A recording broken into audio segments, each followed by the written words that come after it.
Después de bajar del ring y perder su última pelea ante Jake Paul, nadie imaginó que apenas 4 días después, Julio César Chávez Jr. sería detenido por agentes de ICE en pleno Studio City, California. Lo que comenzó como otra derrota deportiva, pronto se convirtió en una tragedia mediática, judicial y familiar sin precedentes en el mundo del boxeo mexicano. El hijo del campeón más grande que ha dado México pasó en cuestión de horas de los reflectores del ring a las esposas federales, señalado por las autoridades estadounidenses no solo por violar las leyes migratorias, sino por algo mucho más delicado: presuntos vínculos con un poderoso grupo delictivo. En medio de este caos quedó atrapado un apellido histórico, Chávez, un apellido que antes abría puertas, hoy carga con el peso del escándalo, la sospecha y la caída libre de un ídolo. Pero, ¿cómo llegó hasta aquí? ¿Qué pasó entre los aplausos de su primer campeonato mundial en 2011 y la celda donde hoy permanece bajo custodia federal? ¿Qué hay detrás de su matrimonio? ¿Qué hay detrás de sus polémicas declaraciones sobre Ovidio? ¿Y qué papel juega el gobierno mexicano en su posible regreso, esposado, al país que lo vio nacer? Prepárate, porque esta historia no es solamente sobre un boxeador, es sobre el precio de la fama, las malas decisiones y cómo incluso el apellido más poderoso puede caer en la lona.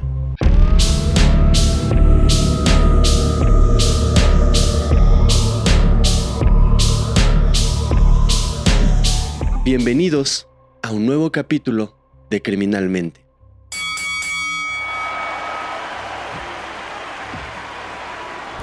Desde el momento de su nacimiento, Julio César Chávez Jr. fue más una figura pública que un niño anónimo. Él nació el 16 de febrero de 1986, en pleno apogeo de la carrera de su padre, Julio César Chávez, considerado por muchos el mejor boxeador mexicano de todos los tiempos, y con toda la razón. En ese entonces, el campeón acumulaba triunfos, rompía récords de asistencia y llenaba estadios como el emblemático Estadio Azteca, donde se enfrentó a más de 130,000 aficionados. Su leyenda crecía a cada golpe y su imagen era sinónimo de orgullo nacional. Julio César Chávez Jr. nació dentro de esta tormenta mediática. No conoció una infancia sin micrófonos, sin cámaras, sin periodistas preguntando: ¿va a ser campeón como su papá? No tenía espacio para el anonimato. Su cuna no estaba en una casa común y corriente. Su cuna estaba en los vestidores, en las concentraciones de entrenamiento, en los gimnasios, en los camerinos del boxeo. Las revistas lo retrataban como el heredero, y cada aparición pública era una reafirmación de que más que una elección, lo suyo era una sentencia. ¿Cuál? Seguir los pasos de su padre. Durante su niñez fue muy frecuente verlo junto al campeón en conferencias de prensa, presentaciones públicas, combates estelares e incluso en premiaciones. Donde estuviera Julio César Chávez, ahí estaba su hijo. La prensa lo llamaba Junior, y aunque aún no lanzaba un solo golpe, ya era reconocido en todo el medio boxístico. A diferencia de otros niños que crecen en la escuela o en la calle, Julio César se formó entre los rings, entre los sacos de boxeo, entre los autógrafos que daba su padre, entre los reflectores. La figura del padre era imponente, tanto dentro como fuera del ring. Era un ídolo prácticamente inalcanzable y al mismo tiempo la única referencia que tenía César Jr. sobre lo que debería de ser un hombre. Esa presión comenzó a forjarlo desde la niñez. Todos esperaban que algún día tomara los guantes y sustituyera a su histórico, a su legendario padre. Nadie preguntaba si quería hacerlo, solo cuándo lo iba a hacer. Y cuando dio sus primeros pasos en el boxeo, no lo hizo como un aficionado más, sino como un joven que desde su inicio ya era observado por millones y millones de personas. La sombra de su padre no era solamente un símbolo, era una carga. A los ojos del público, no importaba si Julio César Jr. quería cantar, estudiar, ser doctor, ser abogado, actuar o simplemente alejarse del mundo del deporte. El destino, su destino, ya estaba escrito. Y mientras algunos niños aprendían sobre historia, matemáticas, álgebra, él aprendía combinaciones de jab y ganchos. Su educación emocional fue compleja y, según declaró años después su propio padre, nunca vivió lo que es ser un niño común y corriente. No es casualidad que su carrera profesional comenzara tan pronto, ni que los medios lo cubrieran desde la adolescencia. Su niñez fue una cuenta regresiva hacia el cuadrilátero, y aunque el apellido Chávez le abría puertas, también le cerraba algunas otras. La libertad de elegir, por ejemplo, era una de ellas. El legado del campeón no solo le pertenecía al padre, también era una mochila que cargaría el hijo, incluso antes de entender cuál era su verdadero peso. El debut profesional de Julio César Chávez Jr. no fue un simple arranque deportivo, fue para muchos el inicio formal de una historia heredada. El 26 de septiembre del año 2003 en Culiacán, con apenas 17 años y sin una trayectoria amateur tradicional, Julio César Chávez Jr. subió por primera vez a un ring profesional. Ese día enfrentó a Jonathan Hernández y ganó por decisión unánime en 4 asaltos. Pero la pelea no fue el evento, el verdadero espectáculo, el verdadero evento era el apellido, era el hijo del campeón. Las cámaras ya estaban ahí y la industria también. A diferencia de la mayoría de los boxeadores que escalan en silencio desde el anonimato, Julio César Chávez Jr. nació en la cima mediática. Cada una de sus primeras peleas fue transmitida, documentada. Televisoras tan conocidas como TV Azteca y Televisa competían por los derechos y los titulares lo vendían como el nuevo fenómeno del boxeo nacional. Sus primeras 20 peleas, muchas de ellas contra rivales de bajo perfil, fueron parte de un plan estratégico, un plan para construirle una marca. No importaba el oponente, lo importante era que el campeón ganara. Y ganaba por decisión, por nocaut técnico, por abandono del rival. Las estadísticas comenzaron a impresionar. Su récord invicto crecía con cada pelea y con él las expectativas. Pero no todos estaban convencidos. Muchos analistas empezaron a cuestionar la calidad de sus rivales. Se hablaba de un camino fácil, de peleas hechas a la medida, de que el hijo del campeón tenía prácticamente un blindaje mediático. Aún así, el público seguía respondiendo. La leyenda continuaba. Para el año 2010, Julio César Chávez Jr. ya era una figura de talla internacional. Había peleado en Estados Unidos, llenado arenas en México y acumulado decenas y decenas de combates sin una sola derrota. Fue entonces cuando la oportunidad llegó. En junio del 2011, en el Staples Center de Los Ángeles, se enfrentó al alemán Sebastian Sbick por el título mundial de peso medio del Consejo Mundial de Box. Esta vez, el rival no era improvisado. Sbick llegaba invicto, con 30 victorias y un estilo técnico realmente complicado. La pelea fue intensa. Sbick conectó más golpes, pero Chávez Jr. mostró resistencia, potencia y un aguante físico bastante notable. En los últimos asaltos, apretó el ritmo y logró cerrar la pelea con fuerza. Al final, los jueces le dieron una decisión mayoritaria a su favor y con eso, la historia se reescribió. Julio César Chávez Jr. era oficialmente campeón del mundo. Ese momento fue un parteaguas. La foto del hijo levantando el mismo cinturón verde y dorado que su padre portó durante años, ahora era portado no solo por Julio César Chávez Jr., se sentía portado por todo México. Los titulares lo llamaron el legado cumplido.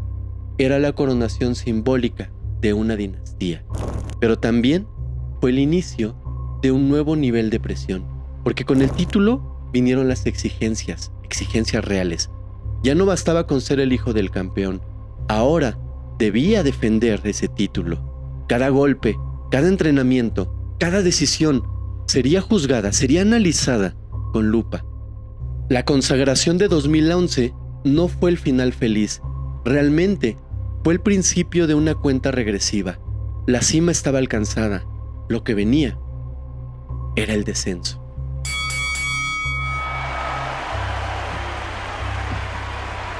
El 15 de septiembre del año 2012 marcó el principio del fin para Julio César Chávez Jr. Esa noche, en el Thomas & Mack Center de Las Vegas, subió al ring como un campeón mundial de peso medio del Consejo Mundial de Boxeo. Enfrente lo esperaba un rival incómodo, técnico, letal, el argentino Sergio Maravilla Martínez. Durante meses la pelea se vendió como una guerra de estilos, una batalla entre la potencia brutal del mexicano y la inteligencia táctica del sudamericano. Pero el resultado al final fue otra cosa, una lección, una humillación pública y el comienzo de una larga y vertiginosa caída. La pelea fue un dominio casi absoluto de Martínez. Desde el principio, desde el primer asalto, Maravilla impuso su ritmo, moviéndose con velocidad, esquivando golpes y castigando a Chávez, pero con una precisión prácticamente quirúrgica. Parecía que lo leía. El hijo del campeón no encontró respuestas, no podía descifrar ese estilo tan particular de su oponente. Apenas pudo conectar un par de combinaciones y su movilidad fue mínima. Se veía prácticamente contra las cuerdas. En las tarjetas, los jueces daban una ventaja amplia al argentino. Solo en el último round, Julio César Chávez Jr. logró tambalear al argentino con un potente golpe en el mentón que lo mandó directo a la lona. Pero fue demasiado tarde. La campana sonó antes de que pudiera rematar. La historia, en esta ocasión, ya estaba escrita. Al terminar la pelea, el resultado fue inapelable. Derrota por decisión unánime. Julio César Chávez Jr. perdía así su invicto y el cinturón que le había dado legitimidad. Las críticas fueron inmediatas. Medios como ESPN y El Universal coincidieron en que se trató de una paliza táctica. Algunos periodistas incluso señalaron que Chávez Jr. parecía no haberse preparado con la disciplina que se le había distinguido en periodos pasados. Su condición física empezó a ser cuestionable, su estrategia inexistente. En palabras de varios analistas, ese día, esa noche, subió al ring a improvisar. Pero más allá del resultado deportivo, lo que sucedió después agravó totalmente la situación. Días más tarde, la Comisión Atlética de Nevada confirmó que Chávez Jr. había dado positivo en el examen de antidoping posterior al combate. La sanción fue contundente, una multa de $900,000 y suspensión por 9 meses. Para la opinión pública, el escándalo fue doble. No solo había perdido el título de manera clara, sino que su conducta revelaba una falta de compromiso total con el deporte. Tras la derrota frente a Sergio Maravilla Martínez, el espejismo de grandeza que rodeaba a Julio César Chávez Jr. comenzó poco a poco a desvanecerse. La suspensión de 9 meses por dar positivo a sustancias ilegales no fue solo una mancha en su historial deportivo, fue también la primera señal pública de un patrón que comenzaría a repetirse: la indisciplina, el descuido y la adicción como factores constantes en su vida. Para enero del año 2013, Chávez Jr. ya había vuelto a hacer noticia, no por sus puños, sino por sus problemas fuera del ring. La Comisión Atlética de Nevada confirmó una sanción que, más allá del castigo, evidenciaba una falta de respeto al deporte. No solo se trató del consumo, sino de su actitud durante la preparación previa al combate con Martínez. Entrenamientos desorganizados, poca dedicación y un entorno totalmente lleno de distracciones. La prensa, que antes lo protegía, comenzó a señalarlo como un boxeador sin compromiso, alguien que desperdiciaba totalmente su talento. Ese mismo año, la situación empeoró. En Los Ángeles, Chávez Jr. fue arrestado por conducir bajo los efectos del alcohol y sin una licencia vigente. Según reportes de medios estadounidenses como CBS News y TMZ Sport, el boxeador fue detenido por exceso de velocidad y al aplicarle pruebas de sobriedad no pudo superarlas. La sentencia fue clara: 13 días de cárcel, 3 años de libertad condicional y una nueva cicatriz, pero ahora en su historia. La noticia cruzó fronteras y llegó a los titulares en México como un nuevo escándalo del hijo del ídolo. Pero lo peor estaba aún por venir. En el año 2017, tras años de rumores y negociaciones, se concretó uno de los combates más esperados por el público mexicano: Julio César Chávez Jr. versus Saúl Canelo Álvarez. Una pelea que, aunque no se disputaba un título mundial en ella, fue vendida como un evento prácticamente histórico. 2 representantes del boxeo mexicano frente a frente, 2 leyendas, la oportunidad perfecta para que Julio César Chávez Jr. limpiara su imagen. Pero desafortunadamente no fue así. El combate se llevó a cabo el 6 de mayo del 2017 en la Arena de Las Vegas. Desde el primer asalto quedó claro que Chávez Jr. no tenía plan, no tenía ritmo, no traía condición. Canelo lo dominó de principio a fin, con una superioridad tan marcada que los jueces ni siquiera tuvieron que discutirlo. 120-108 en todas las tarjetas. Ni un solo round para el campeón, ni un solo round para el hijo de Julio César Chávez, la leyenda. La crítica fue despiadada. La afición se sintió estafada. Algunos lo acusaron de haber subido solamente por el cheque, otros de haber manchado el nombre de su padre, y la prensa internacional lo calificó como un sparring de lujo. Incluso en redes sociales, donde aún tenía algunos seguidores, los comentarios se tomaron de una forma muy violenta. Se viralizaron imágenes donde su padre, desde la esquina, lo observaba, incrédulo, asombrado de lo que estaba viendo.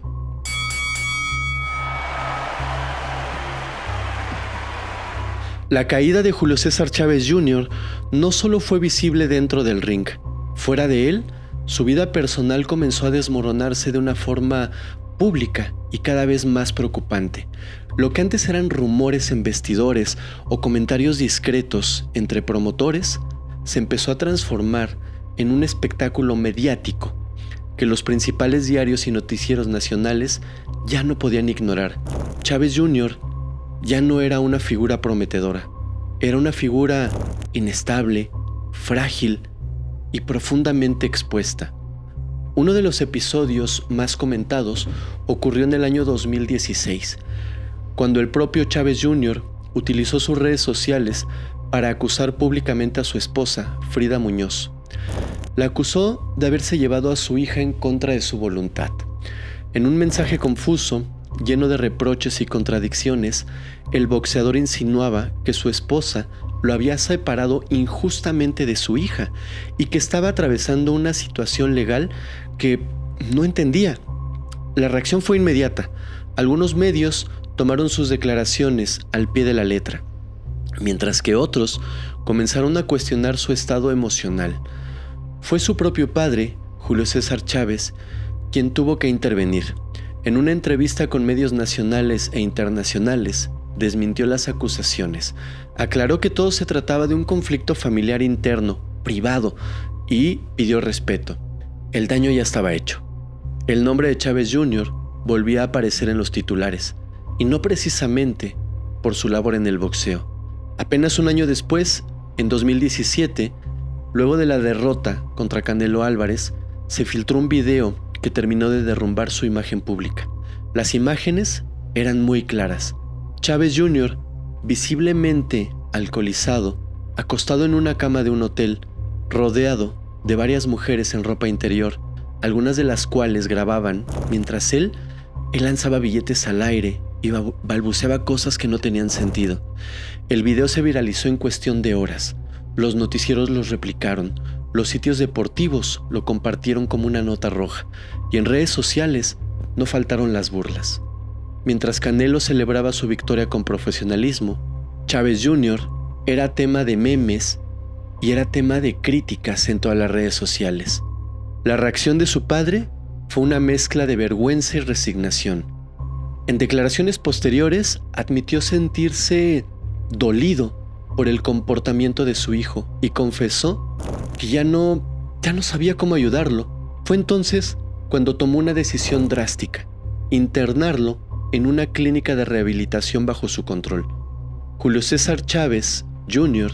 ingresó por primera vez en el año 2017 a la clínica Baja del Sol, fundada precisamente por su padre para ayudar a jóvenes con adicciones.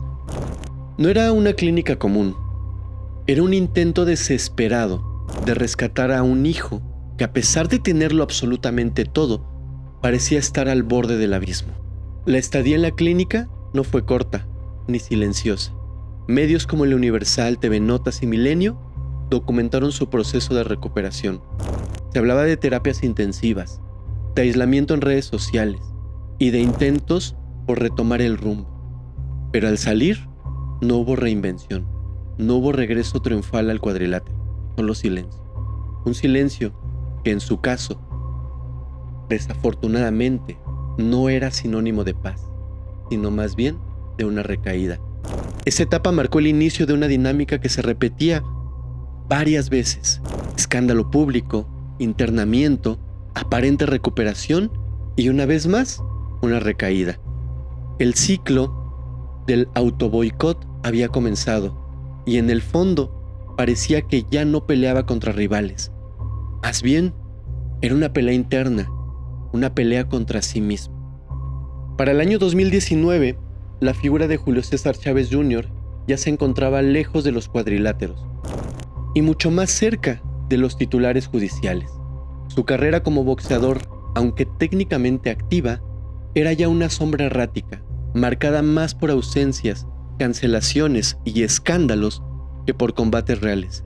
Y si algo terminó por consolidar esta imagen, fue el inicio de sus problemas legales en territorio estadounidense.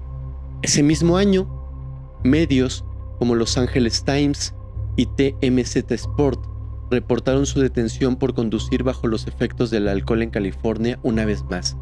Las autoridades locales informaron que Chávez Jr. fue interceptado al salir de un establecimiento nocturno y, tras realizarle algunas pruebas de rigor, fue arrestado. La noticia no sorprendió a nadie. A estas alturas, los medios deportivos ya lo asociaban más con sus apariciones erráticas y episodios confusos que con el rendimiento que pudo haber tenido en algún momento sobre el ring. Pero el hecho de haber sido detenido en territorio estadounidense elevó el caso prácticamente a otro nivel. Sin embargo, el episodio más grave se presentó años después, en enero del 2024, apenas el año pasado, cuando Chávez Jr. fue arrestado nuevamente, pero ahora en Los Ángeles. Esta vez, la acusación fue mucho más seria: posesión ilegal de un arma de fuego tipo fantasma, es decir, sin número de serie, sin registro, y que había sido prácticamente ensamblada de una manera clandestina. Ese es un arma fantasma. El hallazgo se dio luego de una denuncia anónima y una revisión de rutina, según informaron algunos medios como Al Día Dallas y CBS News. Al momento de la detención, el exboxeador se encontraba en su residencia, donde los agentes también reportaron el hallazgo de pequeñas cantidades de, llamémosle, sustancias prohibidas, aunque esto último no fue imputado formalmente. Chávez Jr. fue llevado a una corte estatal, donde se le impuso una fianza de $50,000. La pagó y fue liberado, pero su situación quedó registrada en los archivos penales de los Estados Unidos. El cargo de posesión de un arma fantasma, considerado un delito muy grave en California, abrió la puerta a una eventual deportación, además de complicar cualquier trámite migratorio que quisiera realizar en el futuro. Los titulares no tardaron en llegar. Algunos medios retomaron el caso con un tono, pues ya saben, sensacionalista, mientras que otros se preguntaban cómo era posible que alguien con los recursos económicos y la visibilidad de Chávez Jr. estuviera tan mal asesorado. ¿Ignorancia? ¿Descuido? ¿Desconexión con la realidad? No había respuestas claras. Lo único cierto era que una vez más, su nombre estaba ligado a las páginas policiales.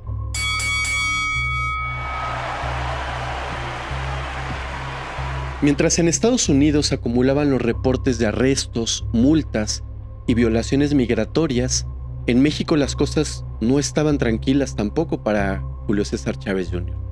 Desde el año 2019, la Fiscalía General de la República comenzó una investigación silenciosa, que con el tiempo se transformaría en uno de los episodios más incómodos y explosivos asociados a un ex deportista de alto perfil. Y no se trataba de un caso menor, por supuesto.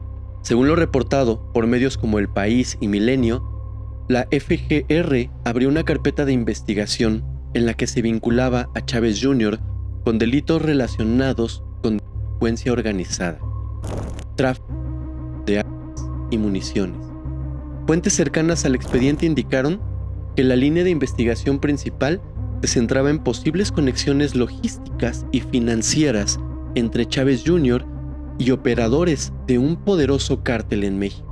Aunque las autoridades nunca lo señalaron como parte activa de este grupo delictivo, sí comenzaron a seguir con atención sus movimientos, sus relaciones familiares y sus constantes viajes entre México y Estados Unidos.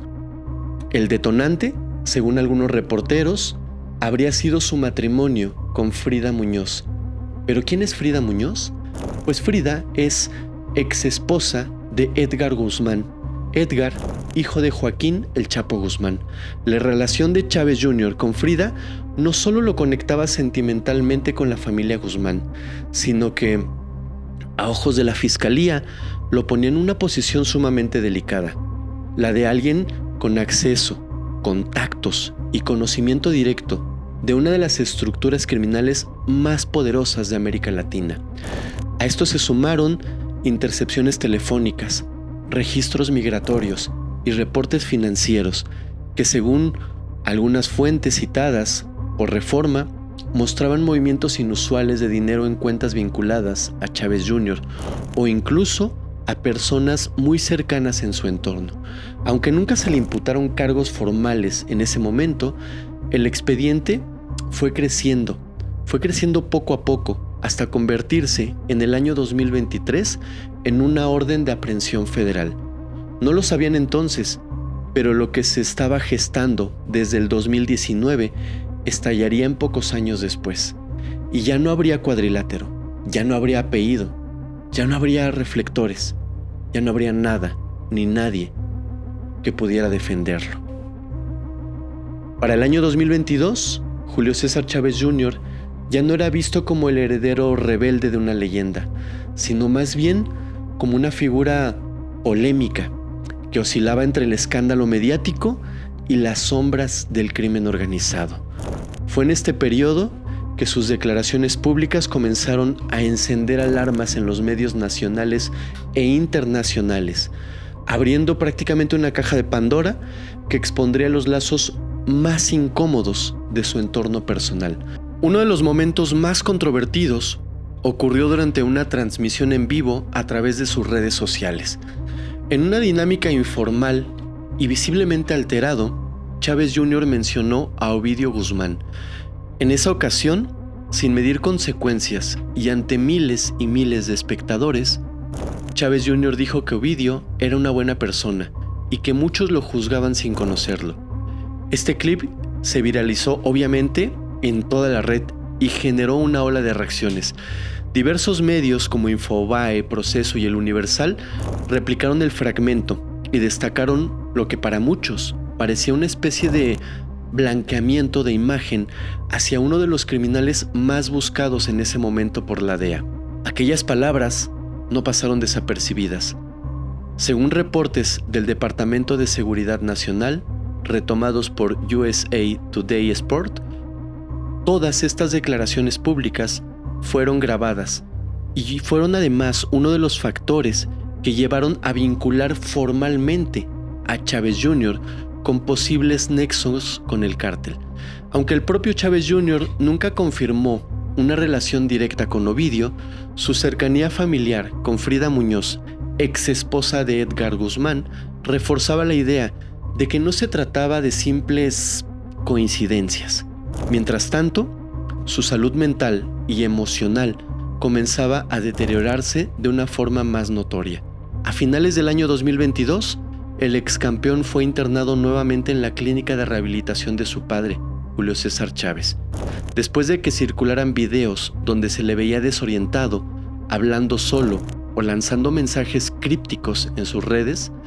En uno de ellos afirmaba que su familia estaba en su contra y que lo querían envenenar, aunque más tarde lo atribuyó a un episodio de paranoia inducido por el consumo de sustancias. La preocupación pública sobre su estabilidad evidentemente empezó a crecer.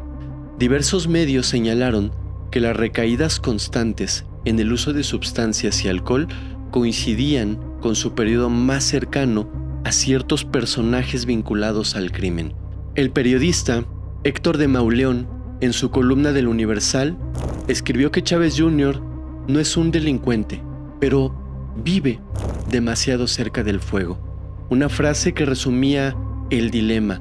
¿Hasta qué punto se puede hablar de complicidad cuando no hay un delito comprobado, pero sí una exposición constante en estos círculos tan peligrosos?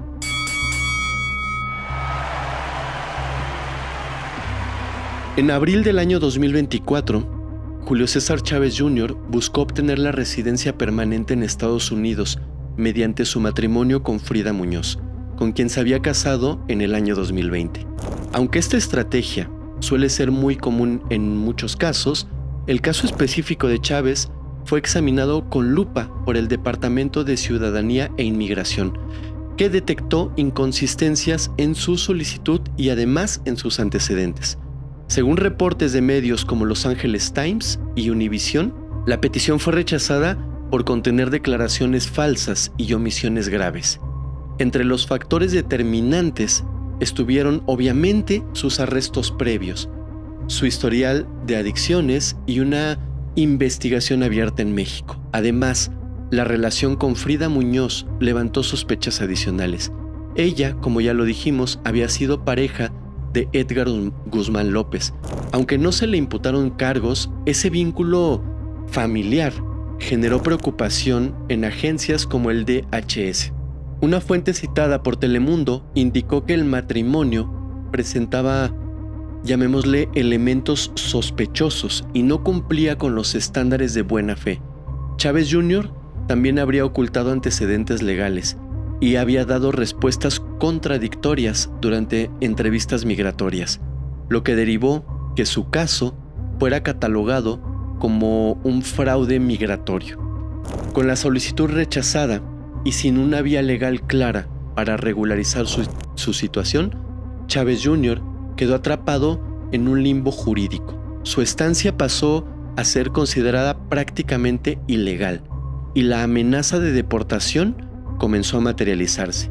Este episodio marcó el inicio de un escándalo que meses después terminaría con su detención por parte del ICE. Tras el rechazo oficial de su solicitud de residencia en abril del 2024, Chávez Jr. quedó en una situación migratoria muy complicada. A pesar de las irregularidades, logró salir brevemente de los Estados Unidos a finales de ese mismo año, pero lo que vino después marcó un nuevo giro oscuro en su historia. En enero del año 2025, en este año, Chávez Jr. reingresó al país, esta vez amparado por un permiso especial conocido como Libertad Condicional Humanitaria. Según reportes obtenidos por CNN en español y ABC News, dicho permiso fue otorgado de forma temporal y excepcional, mientras su equipo legal preparaba una apelación por aquel rechazo migratorio. Ese reingreso, bajo parole, fue autorizado por el Departamento de Seguridad Nacional, el DHS, específicamente por la Oficina de Servicios de Aduanas y Protección Fronteriza. El argumento fue que el boxeador tenía asuntos mediáticos y familiares que requerían su presencia en Estados Unidos. No se especificó si esto estaba relacionado con su esposa Frida sus hijos o alguna condición personal, pero el permiso fue otorgado por un plazo limitado, 6 meses. El problema fue que, para junio del 2025, las autoridades descubrieron que Chávez Jr. había prácticamente violado las condiciones de su ingreso. De acuerdo con lo publicado por el periodista Bill Melugin en Fox News, el DHS determinó que el boxeador se encontraba en territorio estadounidense sin un estatus migratorio válido, ya que su parole humanitario había expirado y no se había renovado ni se había abandonado tampoco el país. Técnicamente, a partir de junio de este año, estaba en situación irregular y sujeto a deportación inmediata. Ese mismo mes, el Servicio de Inmigración y Control de Aduanas, el conocido ICE, inició el protocolo de vigilancia y localización, que culminaría días después con su detención en California. Pero lo que más llamó la atención de las autoridades no fue solo su estancia ilegal, sino lo que encontraron en el seguimiento posterior. Según reveló Univision, en el periodo en el que se encontraba bajo libertad condicional, Chávez Jr. asistió a eventos públicos, firmó contratos comerciales y de forma polémica se preparó para su pelea contra Jake Paul. Para algunos analistas, este comportamiento fue interpretado como una violación clara al espíritu del permiso otorgado. En vez de mantenerse en bajo perfil, como suele esperarse en casos migratorios que tienen esta naturaleza, el ex campeón volvió a aparecer en medios, generando ingresos, pero también al mismo tiempo generando polémica. Además, se supone que durante ese lapso no se presentó a algunas de las revisiones programadas con migración y tampoco actualizó su dirección ante las autoridades. Todos estos factores llevaron al DHS a calificar su situación como ilegal y por tanto activar su orden de arresto inmediata. Este episodio marcó el final de cualquier intento legal por regularizar su estancia en los Estados Unidos. Con su estatus migratorio oficialmente cancelado y una orden de aprehensión vigente aquí en México, el destino de Julio César Chávez Jr. estaba sellado. Había dejado de ser una figura polémica para convertirse prácticamente en un objetivo judicial.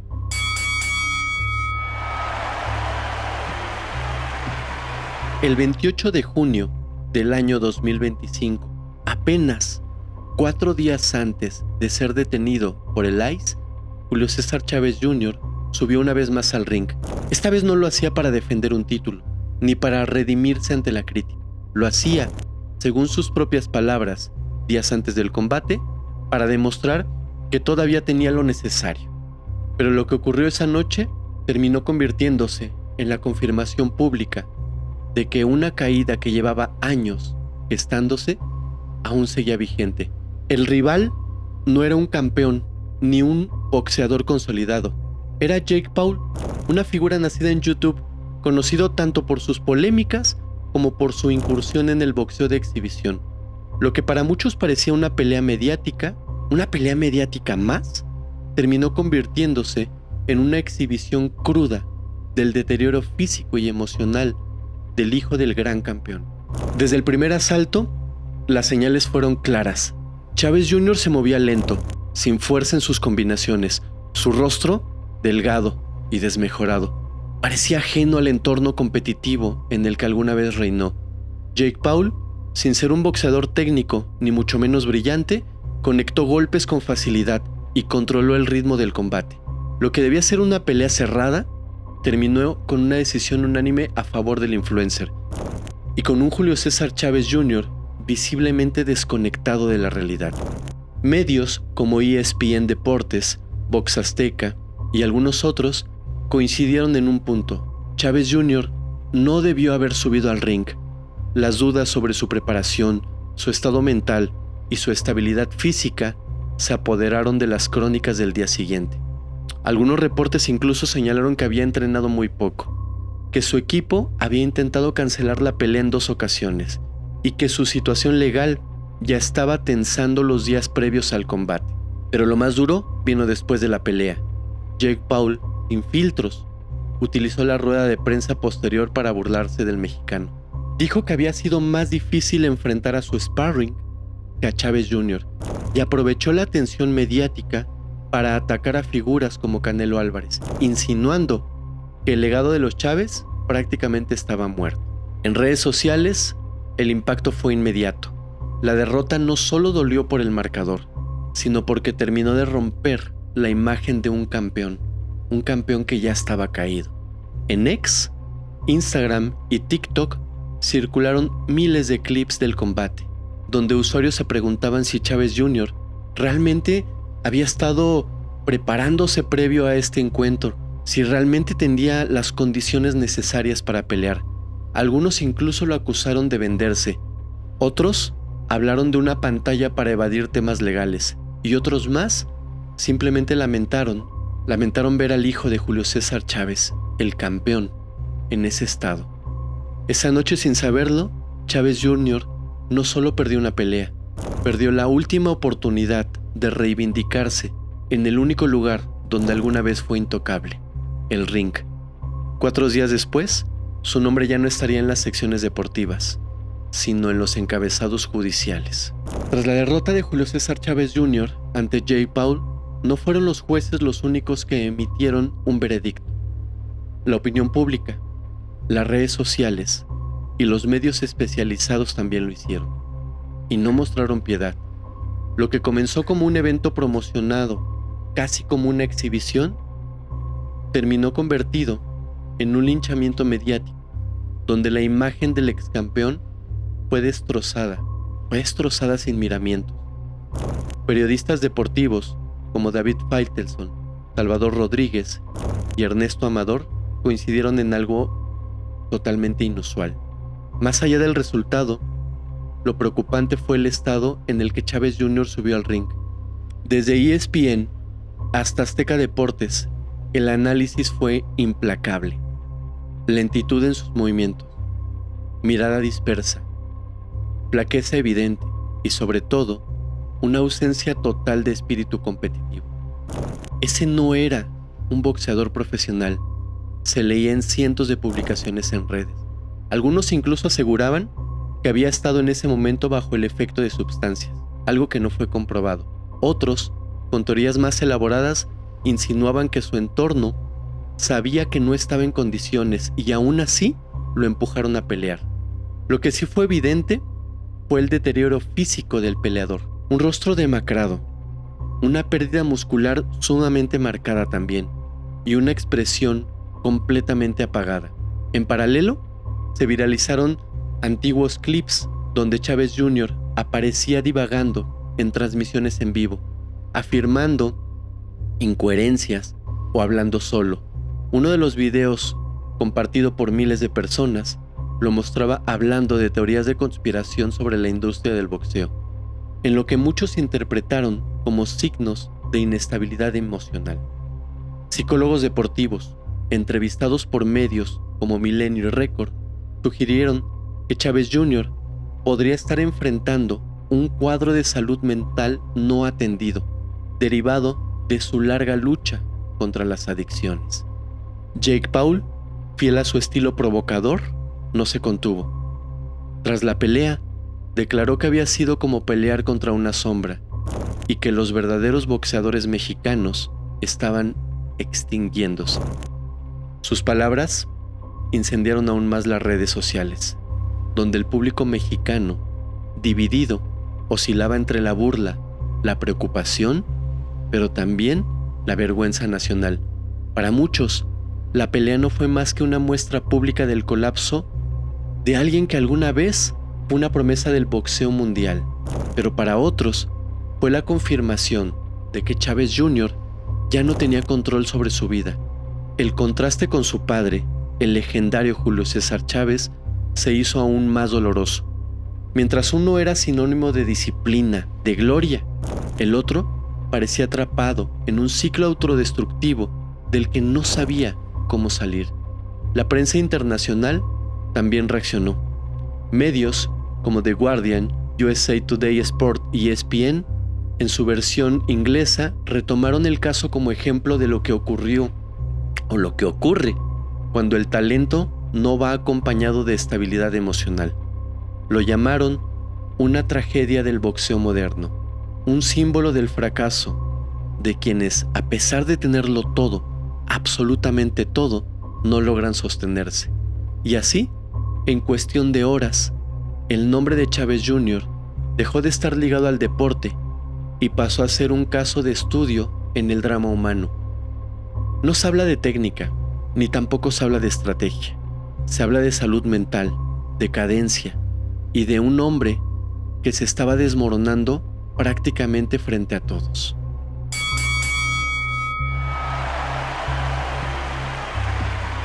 La mañana del 2 de julio del año 2025, los titulares en todos los medios nacionales e internacionales coincidieron en una misma frase que dejó helado al público.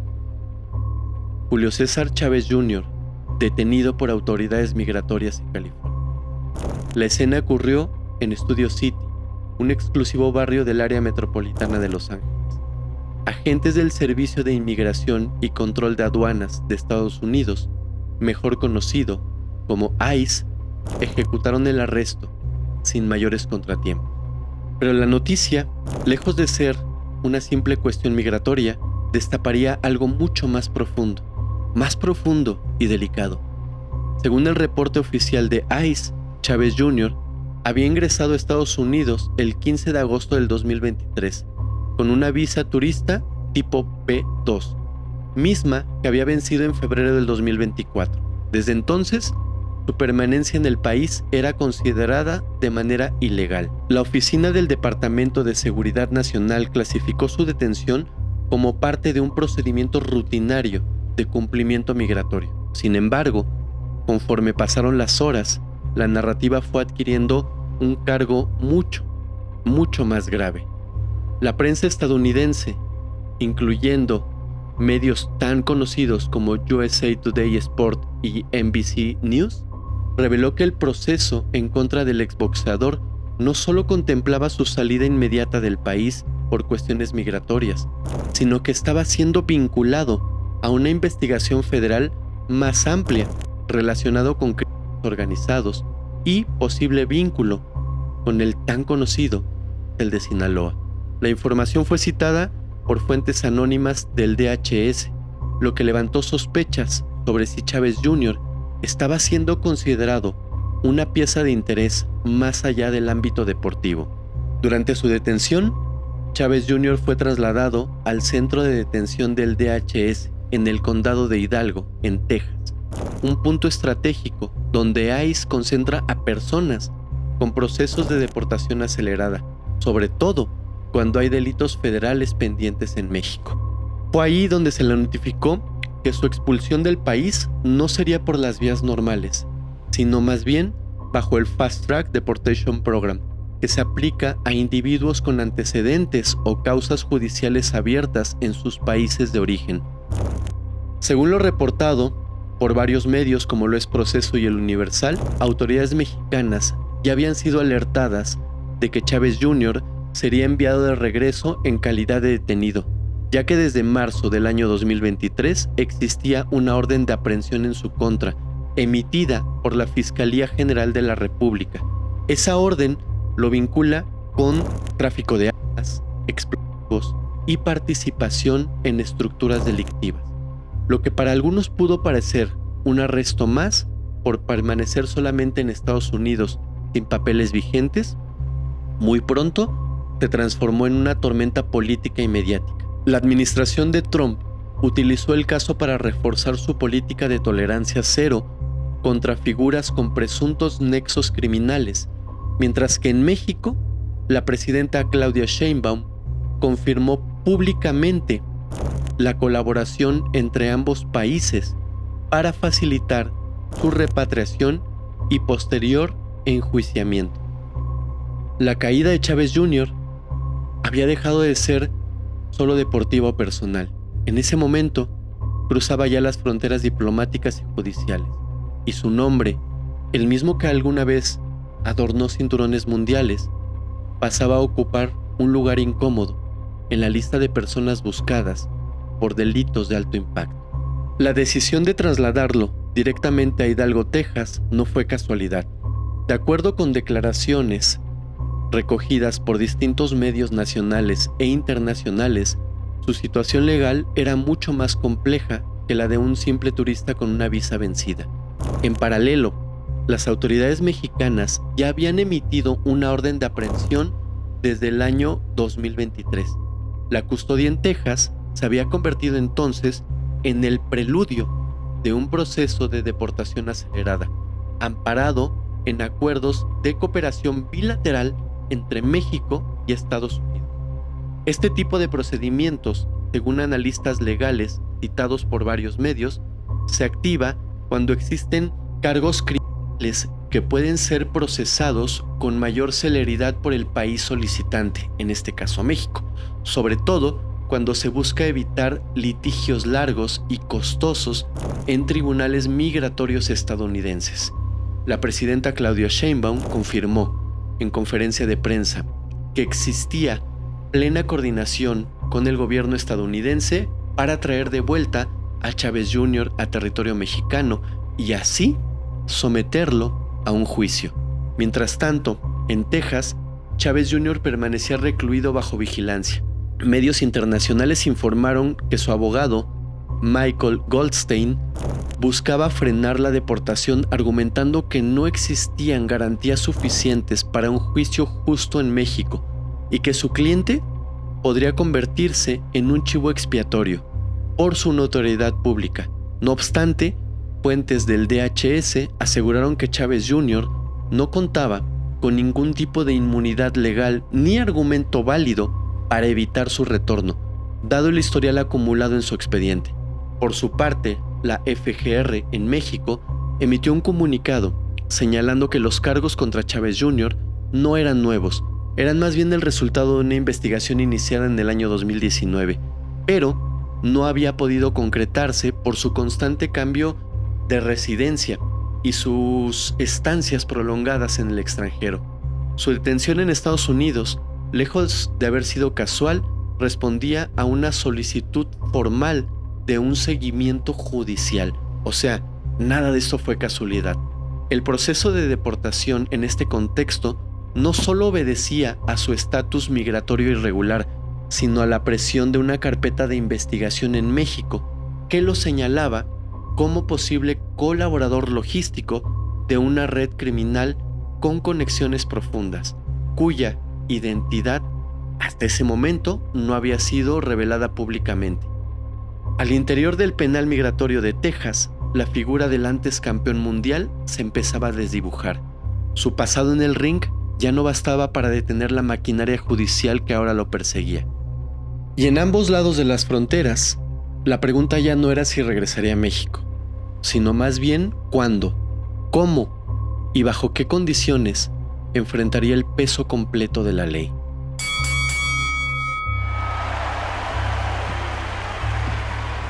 Uno de los factores más delicados en la situación actual de Julio César Chávez Jr. es su relación con Frida Muñoz. Aunque en un principio su vínculo parecía meramente mediático, el pasado de Frida ha sido examinado con creciente atención por todos los medios nacionales e internacionales debido a sus antecedentes familiares.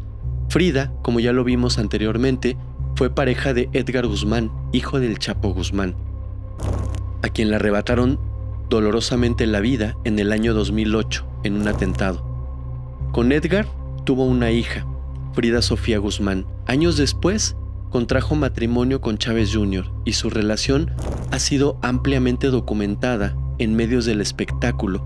Revistas como Hola y People en español han hablado ampliamente de ellos. Cuando Chávez Jr. solicitó la residencia permanente en Estados Unidos en el año 2024, obviamente usó este matrimonio como una base legal. Sin embargo, el Departamento de Seguridad Nacional, DHS, consideró este vínculo como un factor de riesgo, debido a la proximidad de Frida con una figura del crimen organizado. Aunque no existen pruebas legales que la vinculen directamente con actividades delictivas, se puso la lupa, se puso el ojo en ella. La relación también ha tenido momentos públicos controversiales. En el año 2016, Chávez Jr. la acusó en redes sociales de alejarlo de su hija, aunque su padre desmintió el conflicto como ya lo vimos anteriormente. En años recientes, Frida ha mostrado respaldo emocional hacia Chávez Jr., especialmente tras su reciente detención en 2025, cuando se difundió un video que generó múltiples interpretaciones. Para las autoridades, esta conexión representa un componente más en un caso sumamente complejo. Aunque Frida no enfrenta cargos, su historia forma parte del entorno que ha complicado la situación legal de Chávez Jr. en Estados Unidos.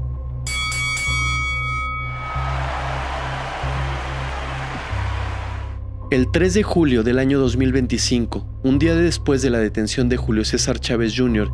en Studio City, California, el gobierno mexicano rompió el silencio. Lo que hasta ese momento era solamente una versión periodística basada en documentos filtrados, se convirtió oficialmente en un hecho confirmado por las más altas autoridades del país. La Fiscalía General de la República, a través de un boletín dirigido a medios nacionales y replicado por todos los medios nacionales e internacionales, validó que existía una orden de aprehensión vigente contra el excampeón mundial del boxeo por los delitos, como ya vimos, de posesión de armas, posesión de explosivos de uso exclusivo del ejército y además el cargo de delincuencia organizada. La noticia fue respaldada por la presidenta Claudia Sheinbaum en su conferencia matutina del 4 de julio. Estamos en total coordinación con las autoridades estadounidenses para asegurar que el señor Chávez Jr. enfrente a la justicia mexicana, dijo con firmeza la mandataria, confirmando lo que durante años se había mantenido entre carpetas reservadas y algunos rumores, que el hijo del máximo ídolo del boxeo mexicano era investigado por delitos graves con implicaciones ahora federales. Sheinbaum aclaró que el gobierno mexicano no se pronunciaría sobre la culpabilidad o sobre la inocencia del acusado y que respetaría el debido proceso. Por su parte, el fiscal general de la República, Alejandro Gertz Manero, fue un poco más reservado.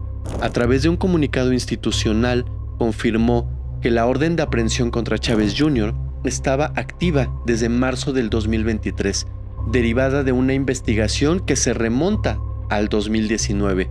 Aunque no ofreció detalles del expediente por tratarse de un caso en curso, reiteró que se trataban de delitos de alto impacto y que el objetivo del gobierno era lograr su traslado a territorio mexicano para entonces pudiese enfrentar un juicio.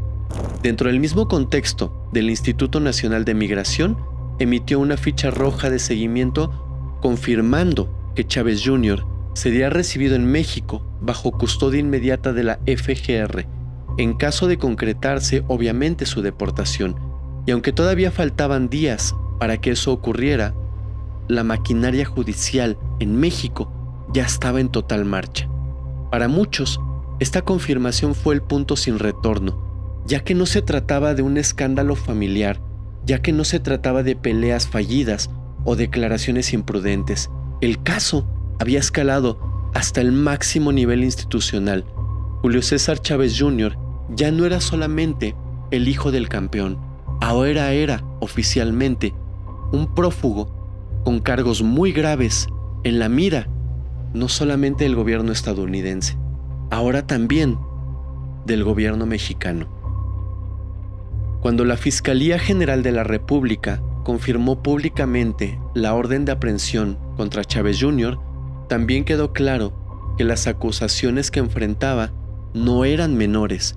No se trataba de una simple infracción migratoria o de una detención más por posesión de sustancias para uso personal. Los delitos por los que se le investigaba desde el año 2019 y por los cuales se giró una orden de captura en marzo de 2023 pertenecían a la categoría más alta dentro del Código Penal mexicano: delincuencia organizada, tráfico de armas que son de uso exclusivo del ejército y posesión de artículos prohibidos. Todos ellos considerados delitos graves y con penas que son acumulables. Según los principales medios nacionales, como Reforma y Animal Político, fuentes judiciales estimaron que de ser hallado culpable, Julio César Chávez Jr. podría enfrentar, escuchen esto, una sentencia de hasta 50 años de prisión. El dato fue retomado por distintos analistas, quienes señalaron que el caso reunía todos los elementos para convertirse en un juicio más allá de lo ejemplar. El 7 de julio del 2025, Julio César Chávez Jr. tenía que presentarse ante el Tribunal Superior de Los Ángeles por su proceso migratorio. Sin embargo, al ser llamado, evidentemente no se presentó. La Fiscalía entonces lo consideró oficialmente ausente sin justificación, activando un protocolo que se reserva para casos de fuga. Lo que pocos sabían es que Chávez Jr. ya llevaba días bajo custodia del Departamento de Seguridad Nacional en un centro de detención en Hidalgo, Texas, como ya lo vimos. Esto por violar los términos de su estadía condicional. A pesar de eso, la Corte de Los Ángeles no había sido notificada, lo que desató una ola de confusión legal y mediática. Algunos medios habían difundido que el propio abogado de Chávez Jr., Michael Goldstein, desconocía en ese momento el paradero de su cliente. No tenía la menor idea de dónde se encontraba. Goldstein declaró a medios internacionales que no había tenido contacto con él desde finales de junio, justo después de la pelea contra Jake Paul. Al no tener información oficial, el abogado se enteró por los medios de que su cliente ya estaba detenido, lo que dejó en evidencia una desconexión preocupante entre las agencias para empezar y la defensa legal del boxeador. Analistas jurídicos señalaron que esta omisión pudo ser una estrategia del gobierno para evitar que el boxeador retrasara su deportación. Aunque la alerta de búsqueda fue desactivada al confirmarse su detención, el daño ya estaba hecho. Chávez Jr. sumaba un nuevo antecedente por desacato, un desacato que agravaba mucho más su situación legal. Pareciera que todo esto había sido una estrategia de Estados Unidos para retenerlo y para dar la oportunidad de que pudiese ser deportado con la mayor celeridad a México. La escena descrita por varios medios revelaba el colapso de una figura pública, un abogado sin información, una audiencia vacía y un hombre enredado entre decisiones cuestionables y una justicia que avanzaba sin avisar. El campeón caído ya no peleaba en el ring, ahora lo hacía contra un sistema que parecía haberle cerrado absolutamente todas las salidas.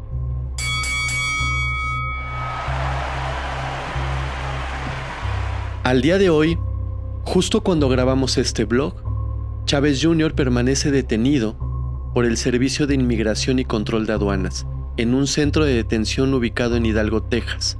Oficialmente, está bajo proceso de deportación acelerada debido a una visa vencida.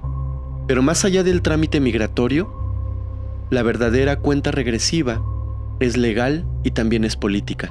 La Fiscalía General de la República en México ya lo espera, con una orden de aprehensión activa, como ya lo vimos, desde marzo del 2023. De ser hallado culpable, enfrentaría hasta 50 años de prisión. Desde Washington, la administración de Trump ha sido clara: tolerancia cero, mientras que desde Palacio Nacional, Claudia Sheinbaum confirmó que la carpeta está abierta desde el año 2019 y que existe total colaboración con Estados Unidos para traerlo de vuelta y juzgarlo conforme a derecho. El futuro de Chávez Jr. hoy no está en un ring. El futuro de Chávez Jr. hoy pende de un hilo ante la justicia. Su ausencia en una audiencia clave en Los Ángeles el pasado 7 de julio, donde tenía que responder por un caso de posesión ilegal de armas en 2024, agravó aún más su situación judicial en Estados Unidos. Y mientras esto ocurre, su pasado familiar, su entorno sentimental y sus declaraciones públicas no ayudan en absolutamente nada. Lo vinculan, directa o indirectamente, con uno de los cárteles más poderosos y observados del continente.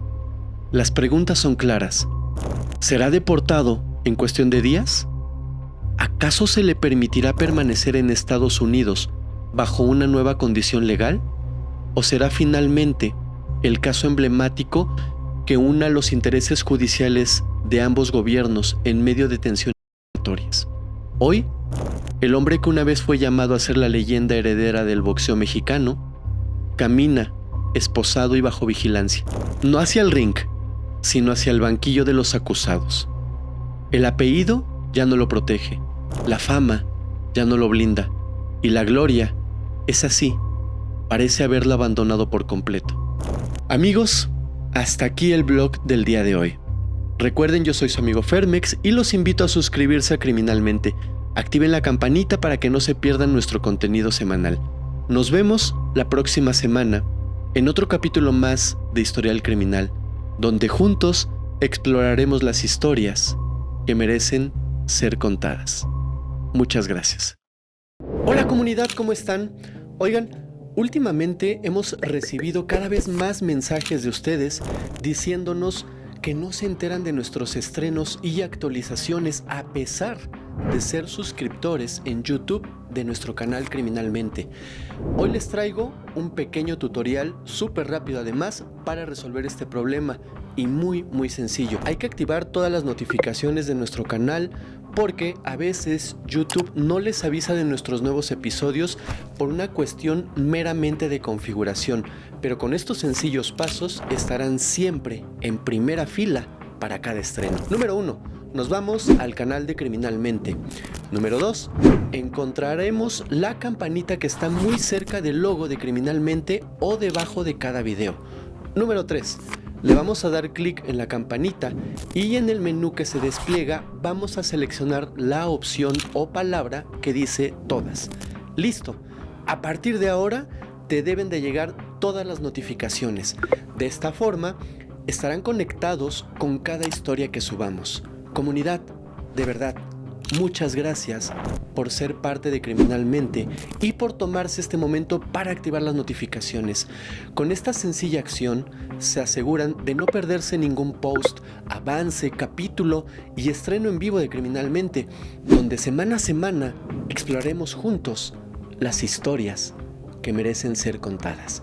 Muchas gracias, nos vemos pronto, chao.